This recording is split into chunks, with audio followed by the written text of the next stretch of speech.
নমস্কার, আমি আপনাদের জ্যোতিষ বন্ধু সৌমিক। কেমন আছেন আপনারা সবাই? ভালো আছেন তো? ভগবানের কাছে এই প্রার্থনা করি আপনারা সবাই যাতে সুস্থ থাকুন, ভালো থাকুন। আর হ্যাঁ, আপনাদের আশীর্বাদ এবং ভালোবাসা নিয়ে আমি কিন্তু এগিয়ে চলেছি। আপনাদের কাছে অনুরোধ যে এই আশীর্বাদ এবং ভালোবাসাটা কিন্তু আমার প্রতি কিন্তু অবশ্যই কিন্তু বজায় রাখবেন, যাতে আমি এই জ্যোতিষ সংক্রান্ত আরও অনেক অনেক অনেক গুরুত্বপূর্ণ তথ্য আপনাদেরকে দিতে পারি। তো আসুন আলোচনায় আসা যাক।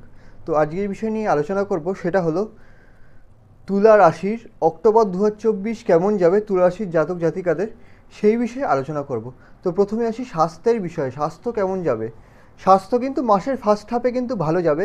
সেকেন্ড হাফে কিন্তু হ্যাঁ, স্বাস্থ্যে একটু সমস্যা আসার কিন্তু সম্ভাবনা রয়েছে। জ্বর, সর্দি, কাশি এই ধরনের সমস্যাগুলো আসার সম্ভাবনা রয়েছে। এছাড়া মাথা ব্যথা হতে পারে, এই বিষয়ে সাবধান। অথবা হট করে মাথা গরম হয়ে গেল, তার প্রবণতা কিন্তু বিশেষভাবে কিন্তু রয়েছে এই মাসে। তাই এই বিষয়গুলো থেকে কিন্তু একটু সাবধানতা অবলম্বন করার কিন্তু প্রয়োজন আছে। যারা শিক্ষা গ্রহণ করছেন, যারা উচ্চ প্রাথমিক শিক্ষা গ্রহণ করছেন বা যারা উচ্চ শিক্ষা গ্রহণ করছেন, বলি যে শিক্ষার যোগ কিন্তু এই মাসে কিন্তু শুভ রয়েছে। তেমন কিন্তু বাধা কিন্তু দেখতে পাচ্ছি না। শুধু একটু কনসেন্ট্রেশন দিয়ে একটু পড়াশুনো করবেন। এরপরে যে বিষয়টা আসবো, সেটা হলো যারা প্রেম করছেন তাদের কথা বলি। প্রেমের ক্ষেত্রেও কিন্তু এই সময়টা কিন্তু শুভ। তেমন কিন্তু বাধার যোগ কিন্তু এই মাসে কিন্তু নেই।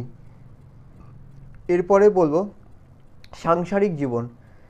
সাংসারিক জীবনে আপনার জীবনসঙ্গীর মাথা কিন্তু একটু গরম থাকতে পারে। তাই আপনার কাছে অনুরোধ যে তাদের সাথে কথা বলবেন, মাথা ঠান্ডা রেখে কথা বলবেন, তাদেরকে একটু বোঝার চেষ্টা করবেন। বিশেষ করে 20 অক্টোবরের পরে কিন্তু মাথা গরম, জীবনসঙ্গীর মাথা কিন্তু গরম হওয়ার কিন্তু সম্ভাবনা রয়েছে এবং সংসারে কিন্তু অশান্তি হওয়ার কিন্তু সম্ভাবনা রয়েছে। তবে হ্যাঁ, তার সাথে আপনিও যদি মাথা যদি গরম করেন, একটু আগেই বললাম যে মাথা গরম হওয়ার কিন্তু আপনার কিন্তু মাথা গরম হওয়ার সম্ভাবনা রয়েছে। আপনি যদি মাথা গরম করেন, তখন সেক্ষেত্রে কিন্তু সমস্যা কিন্তু বাড়বে। তাই চেষ্টা করবেন আপনি আপনার মাথাটা অন্তত একটু ঠান্ডা রাখার, যাতে সমস্যা যদি ছোটো ছোটো যদি মিসআন্ডারস্ট্যান্ডিং, মিস আর্গুমেন্ট হয়, সেগুলো যাতে বড় আকারে যাতে পরিণত না হয়। তাই এই বিষয়টা কিন্তু আপনারা কিন্তু একটু খেয়াল রাখবেন। এরপরে যে বিষয়টা আসবো, সেটা হলো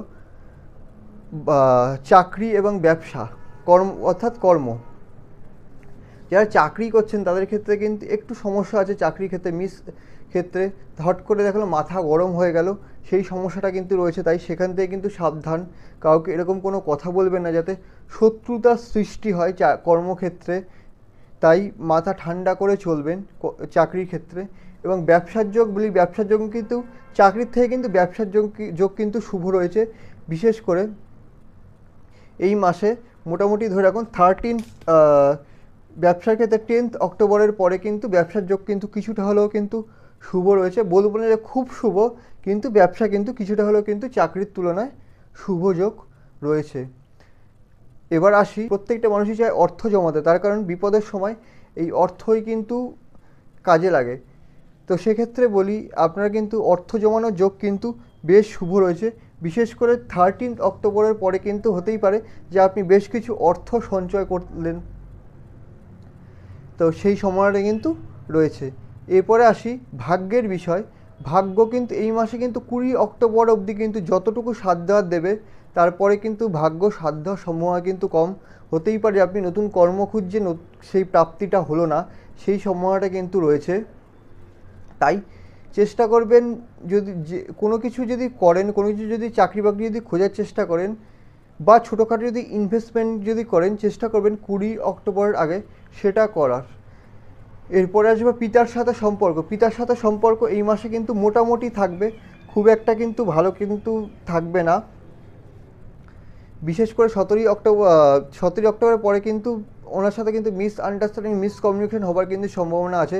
তাই দেখবেন এই বিষয়গুলো যাতে না আসে, এগুলো থেকে কিন্তু সাবধান। তো ভিডিওটা কেমন লাগলো জানান। ভালো লাগলে চ্যানেলটা সাবস্ক্রাইব করুন, ভিডিওটা লাইক করুন এবং শেয়ার করুন। আরেকটা বিষয় বলি, জন্মছক ভেদে ফলের পার্থক্য কিন্তু ঘটতেই পারে, তার কারণ সবার জন্মছক তো আর তো সমান হয় না। ভিডিওটা দেখার জন্য ধন্যবাদ।